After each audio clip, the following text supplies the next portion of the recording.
Hello, Professor. Here's me quickly presenting number 1 from presentation 5. Okay. Sorry I'm in a different location. My desk is too messy today. So start with A.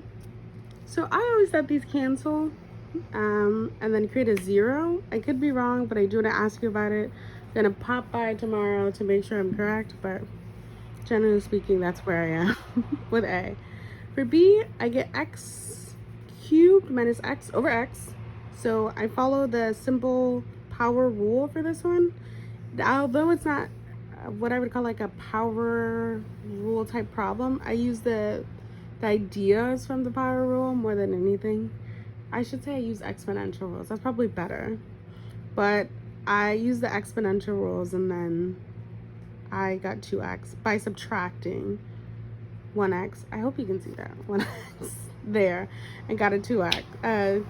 Yeah, positive 2x there. Now for C, I knew that 6 to, I don't know how to say this, square root y is 6 1/2 y. So again, I use the ideas from the power rule, even if it's not a straight power rule question. And I got 6 to the 1/2 minus 1 times y. I knew 1/2 minus 1 would give me a negative half. I reduced then the 6 by 1/2. And I got 3 over y, and because that 1/2 was negative, y to the 1/2.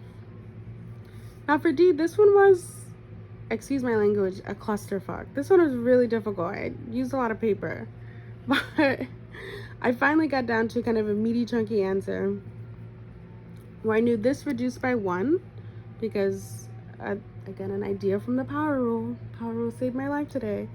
Where n minus 1, so I knew the exponential there was going to subtract 1, give me 2. I always think of it as a reduction. I knew the 2 was coming from multiplying through the equation, as well as the 6 there. And again, a reduction for 3x plus 7, where 4 minus 1 would give me that 3.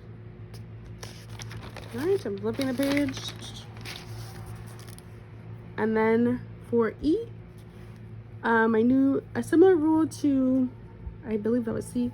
So y equals 6x cubed over a square root 4x plus 2. Again, I use that same rule from the power, the same idea from the power rule of, I know that this square root will give me a half. And then I know with that half I must subtract.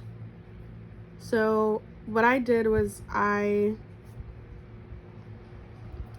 subtracted this at the bottom to get 4x plus 2 exponential. That does not look like an exponential, I'm sorry. Exponential 3 divided by 2 because I knew this would end up negative. And then in order to get that 2x squared there, I did the n minus 1 there, if that makes sense.